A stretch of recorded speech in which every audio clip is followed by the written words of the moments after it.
Bienvenue sur Audit et Tendance, le podcast sur l'audit interne d'aujourd'hui et de demain. Avec Pascal Legendry, contrôleur de gestion, auditrice interne chargée de l'évaluation de la performance à l'Université de Guyane. Autour d'une interview court format, découvrons les nouvelles terres d'accueil de l'audit interne. Pour cette première série de podcasts, mettons le cap sur le secteur de l'enseignement supérieur et observons. Bonjour à tous, pour ce premier podcast, Audit et Tendance, et pour ce premier épisode, pourquoi créer la fonction d'audit interne dans un établissement d'enseignement supérieur, nous avons le plaisir de recevoir Jean-Emmanuel Rudio, responsable du service audit interne à l'Université de Strasbourg, université qui est la pionnière en France. Oui, merci beaucoup Pascal d'avoir pensé à nous pour ce premier podcast. Je voulais peut-être juste faire une remarque avant qu'on attaque la série de questions.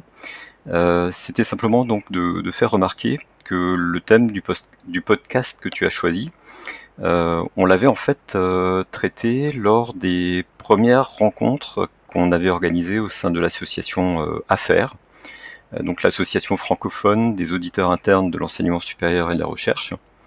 Donc on avait organisé une rencontre en novembre 2017 à Bordeaux, dont le thème était justement quels apports de l'audit interne pour quels établissements, et en sous-titre on avait mis pourquoi les établissements d'enseignement supérieur et de recherche devraient mettre en place la fonction audit interne.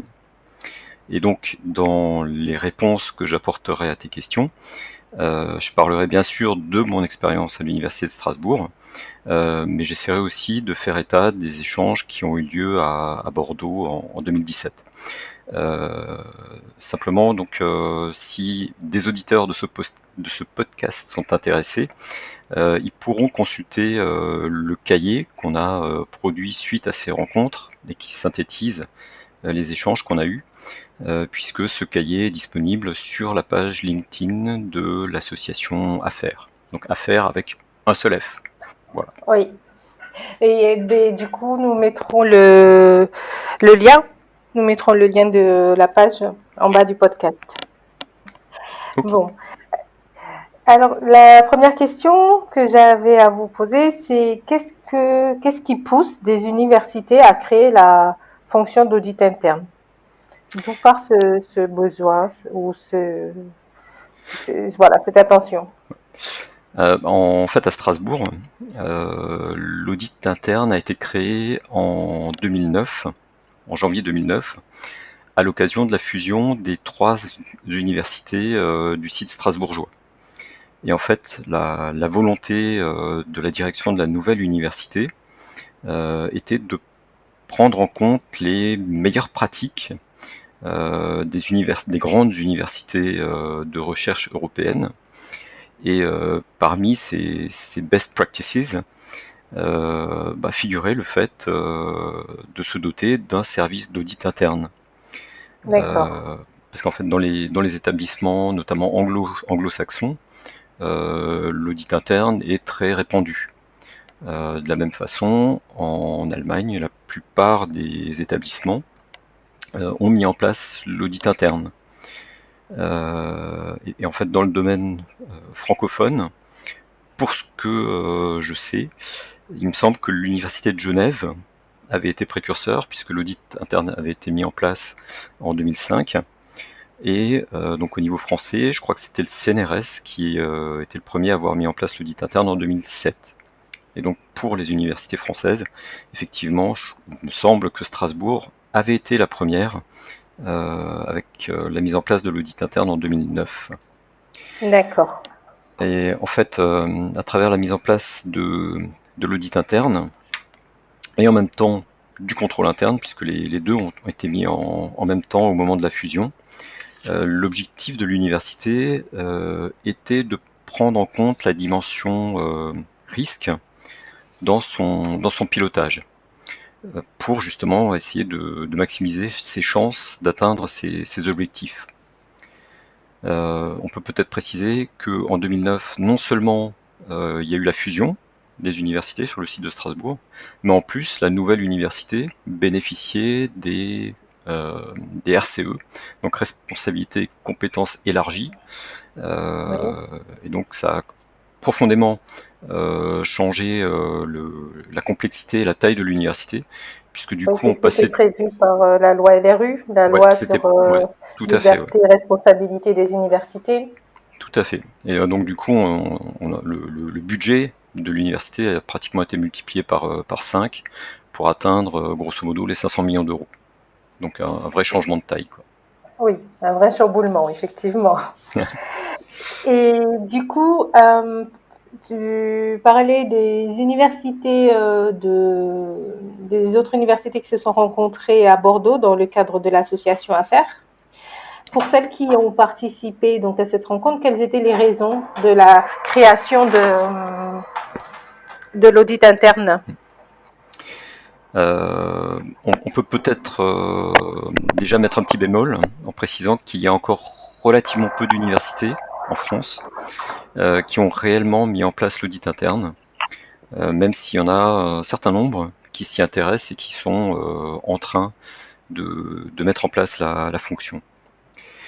Donc parmi les raisons qui ont été citées au moment des rencontres de Bordeaux et qui ont donc poussé à la mise en place de l'audit interne dans certains établissements, une première raison qui ressortait, c'était la taille et la complexité de la gestion des établissements. Et typiquement, ça c'est le cas quand tu as des universités qui fusionnent, puisque du coup ça devient de gros mastodontes en général. Oui, Et en fait, c'est intéressant de noter que la plupart des universités qui ont fusionné, là grosso modo sur une dizaine d'années, donc la plupart des universités fusionnées ont mis en place l'audit interne ou sont en train de le faire. d'accord. Donc une deuxième raison qui a été évoquée, c'était les responsabilités accrues auxquelles les universités devaient faire face compte tenu de l'augmentation de leur autonomie, dans le cadre de Oui, la loi LRU, comme tu le rappelais tout à l'heure. Et donc la création de l'audit interne, du coup, c'est un instrument pour donner à la fois à la gouvernance et aux partenaires externes une assurance de bonne gestion, on peut le dire comme ça, et donc de générer la confiance sur la maîtrise de ces responsabilités dont sont dotés les établissements. Une ok. troisième raison qui a été évoquée portait sur justement la volonté des établissements de se doter d'un outil pour soutenir, voire même impulser, l'amélioration continue et la simplification de leur fonctionnement. Et D'accord. une quatrième raison qui a été évoquée pour créer l'audit interne, c'était suite à on va dire un scandale, par exemple des malversations financières ou des exemples de mauvaise gestion qui ont eu des échos dans la presse, ou alors une observation, voire une recommandation des corps de contrôle, comme par exemple la Cour des comptes. Voilà. Donc c'est les quatre principales raisons qui avaient été citées. Et donc ce que je voudrais simplement préciser, qu'elles ne sont pas exclusives l'une de l'autre. Au contraire, elles peuvent même se cumuler pour aboutir à la création de l'audit interne. Oui, ça se comprend effectivement. Et justement, en parlant d'établissements qui ont fusionné, dans le cas de Strasbourg, vous avez fusionné, c'était donc la fusion de 3 universités, c'était lesquelles?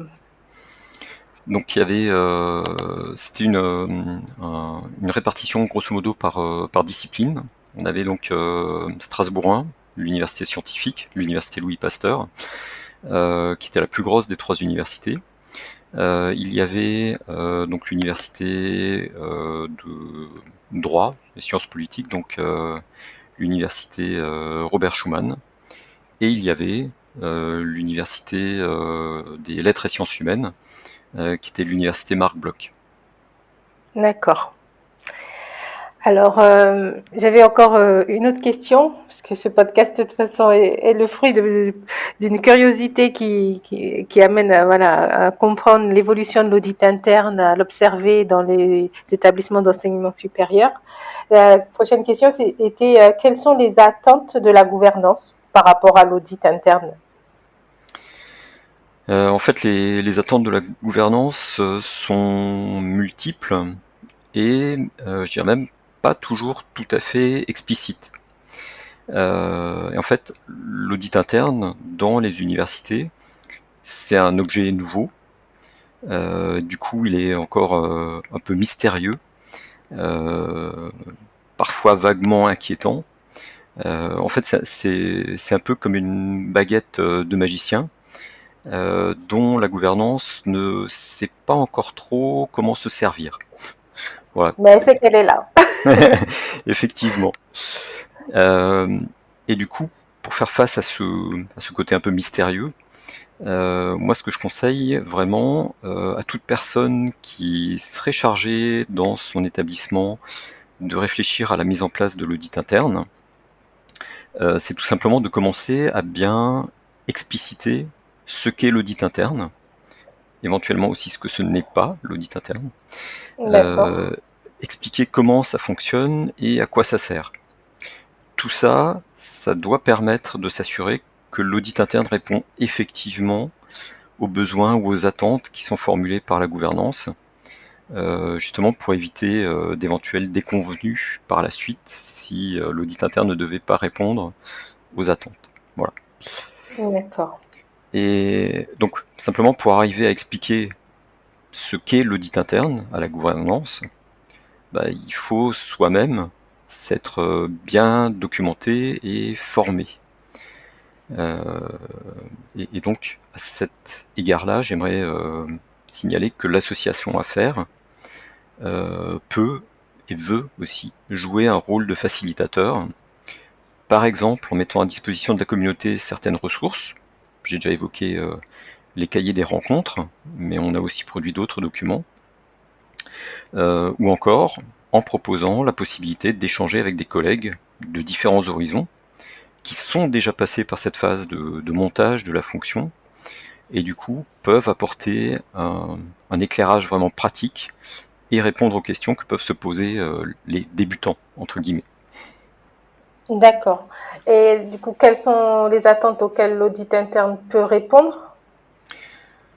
En fait, par nature, l'audit interne contribue à l'amélioration du fonctionnement de l'établissement. C'est sa finalité. Il y contribue comment?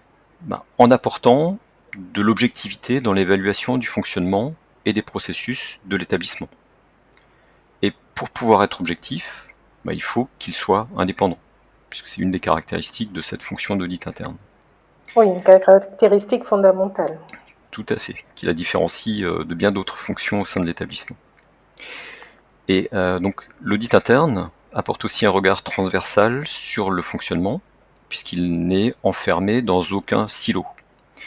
Et c'est justement, tout le monde le sait, en faisant sauter les cloisons, en jouant, en développant la transversalité, qu'on arrive à améliorer, à simplifier et à fluidifier le fonctionnement de quelque organisme que ce soit. Oui. L'audit interne contribue également à la diffusion d'une culture du management par les risques, avec pour objectif donc d'adapter les efforts de maîtrise en fonction de l'importance des risques. Ce qui n'est pas toujours le cas, parce que souvent on observe du surcontrôle qui est totalement disproportionné par rapport aux risques auxquels le processus est exposé. D'accord. Donc, du coup, l'audit interne est un outil d'aide à la décision pour la gouvernance et aussi d'accompagnement du changement. Et pour terminer donc cette liste d'attentes, d'apports de l'audit interne à un établissement, j'aimerais encore mentionner que l'audit interne contribue à faire progresser le contrôle interne, donc aussi la maîtrise des opérations, et par ce biais, il permet à l'établissement d'atteindre ses objectifs, notamment ses objectifs stratégiques. Très bien. Et de ce fait, quel est le périmètre d'intervention de l'audit interne? L'audit interne en fait est né dans le domaine financier, il y a déjà maintenant un paquet d'années, Oui. mais le périmètre d'intervention de l'audit interne dans les universités me semble-t-il, devrait être aussi large que possible.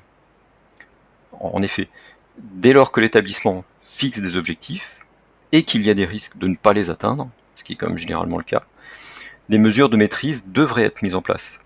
Et donc, dans ce cas-là, l'audit interne devrait pouvoir évaluer ces mesures de maîtrise pour donner une assurance sur leur pertinence, leur effectivité et leur efficacité.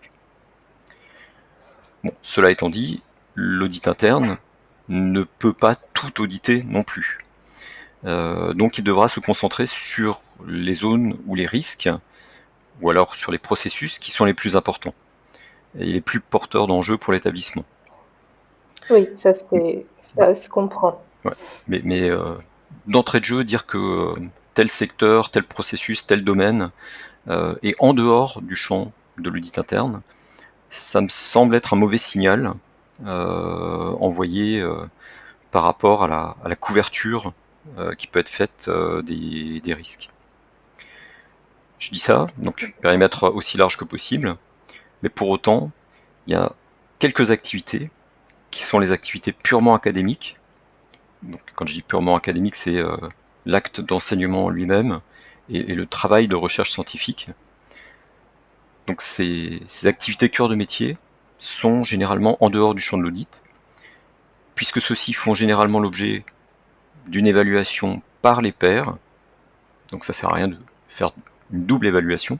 Oui. Et en plus, les auditeurs internes n'ont, à ma connaissance, en général, et sauf exception, pas les compétences pour les évaluer. On ne doit pas aller évaluer quelque chose pourquoi on n'a pas les compétences.